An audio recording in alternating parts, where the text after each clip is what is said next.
Good morning. My name is Dan Harwood. I'm the mayor of the town of Malden. Malden, Washington experienced one of several devastating wildfires in Washington state in September of 2020. The Babb Fire destroyed 80% of the town's buildings. I have a picture there. That's what our post office looked like on September 7th, 2020, as it was burning. These are real buildings. These are real people. These are people's basics. And we went down to the basics of life.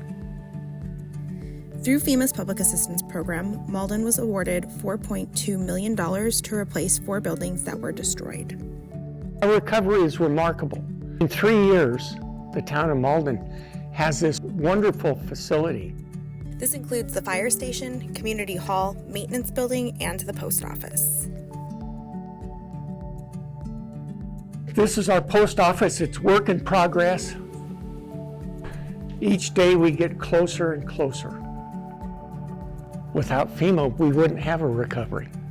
These people are experienced. They're very compassionate.